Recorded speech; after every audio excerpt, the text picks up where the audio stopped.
Hey everybody, we're going to do some problems on unit conversion. So these are, start here, go open the slides. Okay, so the first one is convert the speed of 60 miles per hour and determine what that is in meters per second. So we're going to go to this camera. All right, so we were given that the velocity is 60 miles per hour, and we want to find the velocity, in meters per second. Okay, so we're going to just take our velocity, multiply by two fractions that equal 1, but just change our unit. So, okay, so we have 60 miles per hour. We're going to first multiply by a fraction that, again, the numerator and the denominator are going to be equal, but they'll have different units. So on the bottom, we put 1 mile because we want to cancel that one out. So we need mile on the bottom. And then in the problem, we were told that 1609 meters is a mile.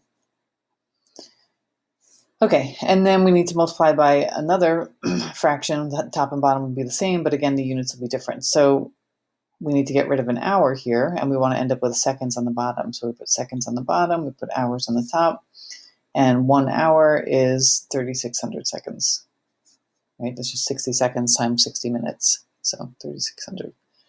Okay, so now we can look at what happens with the units. So the miles now will cancel out, the hours cancel out, and we're left with just a meter over a second. And then all the numbers we can take out to the side. So we have 60 times 1609 divided by 3,600. And then the units that we're left with are meters per second. And if we multiply that out, we get 26.8 meters per second. Okay, so we box our answer. And so it's good to know, right? So if we went from miles per hour to meters per second, it's just about a factor of 2. A factor of 2 would be 30. We're pretty close to 30, right? So if you're going from miles per hour to meters per second, roughly you could divide by 2 just to get an estimate of what that would be. Okay, so about a factor of 2.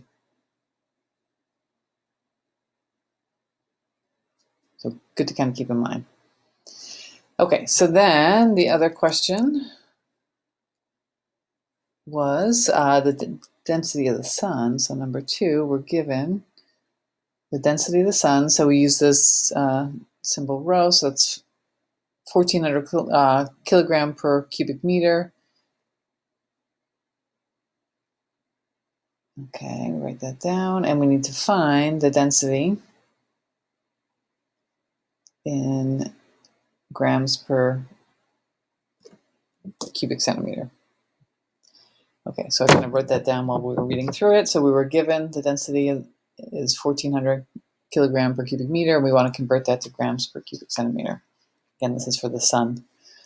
Okay, so this one we put in here because this is something that students mess up a lot, and I'll show you why. So first, we just want to start with the density that we're given. So it's 1,400. Again, we write this out kind of as a regular top and bottom fraction rather than the slash I was doing before.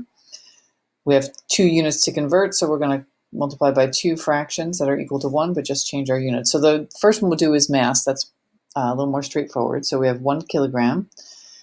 And again, we're putting kilogram on the bottom because we want to get rid of that one. We want to end up with grams on the top. And there are 1,000 grams per kilogram. That's one of those conversions that you should memorize if you don't already know.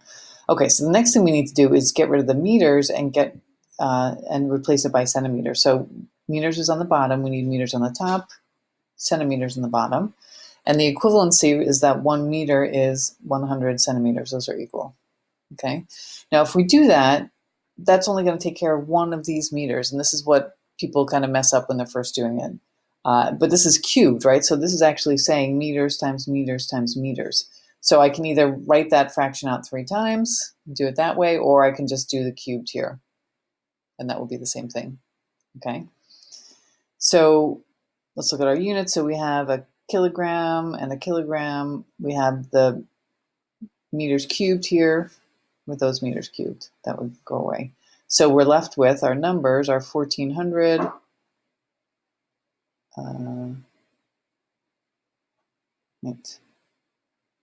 times 1,000, and then divided by 100.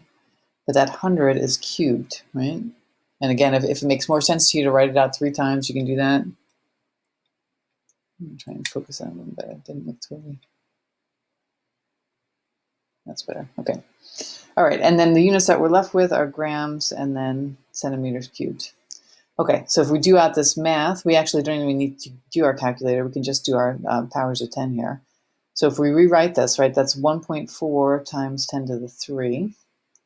And then 1,000 is 1, 2, 3, right? So that's 10 to the 3.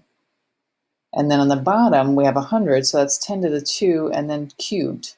And so when we have a power to a power, we multiply them. So on the bottom, we have 10 to the 6.